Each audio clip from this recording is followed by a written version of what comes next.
ఆంధ్రప్రదేశ్ తెలంగాణలో Wheel Smart వారి Dasara offers త్వరపడండి. Wheel Smart. అక్కినేని నాగార్జునకు వరుస షాక్లు తగులుతున్నాయి. ఒకటి పోతే మరొకటి అన్నట్లుగా మారుతోంది పరిస్థితి. ఇప్పటికే ఎన్ కన్వెన్షన్ ను హైడ్రా కూల్చేయగా తాజాగా అక్కినేని కుటుంబంపై మంత్రి కొండా సురేఖ తీవ్రమైన వ్యాఖ్యలు చేశారు. ఈ విషయం చల్లారక ముందే నాగార్జునకు మరో షాక్ తగిలింది. ఆయనపై మాదాపూర్ పోలీస్ స్టేషన్లో కేసు నమోదైంది.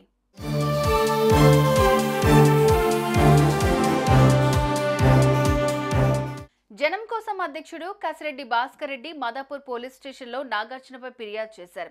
ఆయనపై క్రిమినల్ కేసు నమోదు చేయాలని భాస్కర్ రెడ్డి పోలీసులను కోరారు. తమ్మిడికుంట చెరువును కబ్జా చేసి ఎన్ కన్వెన్షన్ నిర్మించారని పోలీసులకు కంప్లైంట్ చేశారు.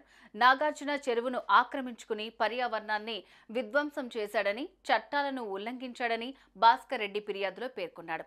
ఫిర్యాదు అందుకున్న పోలీసులు లీగల్ ఒపీనియన్ కు పంపించారు.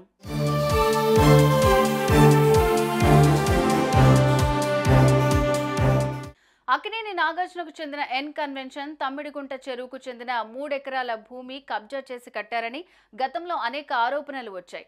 అప్పట్లో ఈ కన్వెన్షన్ కూల్చివేస్తారని ఆరోపణలు వచ్చాయి, కానీ కార్యరూపం దాల్చలేదు. ఇటీవల ఈ అక్రమ నిర్మాణంపై మరోసారి ఫిర్యాదులు అందాయి. చెరువులు, కుంటలు ఆక్రమించి కట్టిన కట్టడాలను కూల్చివేయాలని ప్రభుత్వం హైడ్రాను ఏర్పాటు చేసింది. ఈ నేపథ్యంలో దూకుడు పెంచిన హైడ్రా ఎన్ కన్వెన్షన్ ను అప్పటికప్పుడు కూల్చివేశారు అధికారులు.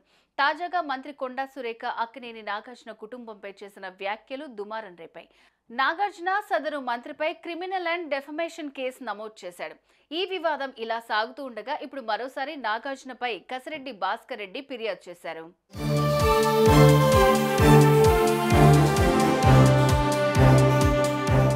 ఇటీవల తెలంగాణ ప్రభుత్వం చెరువుల పరిరక్షణకు హైడ్రాను ఏర్పాటు చేసిన విషయం తెలిసిందే.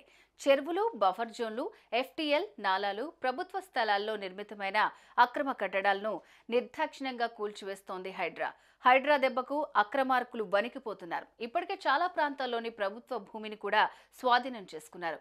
కాగా హైడ్రాపై కాస్త నెగిటివ్, కాస్త పాజిటివ్ టాక్ కూడా వస్తోంది.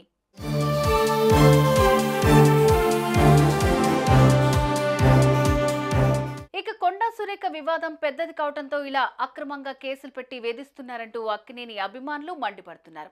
వరుస వివాదాలతో సతమతమవుతున్న నాగార్జున ఈ కేసులను ఎలా ఎదుర్కొంటారు, ఆ విషయంపై ఎలా స్పందిస్తారనేది వేచి చూడాలి.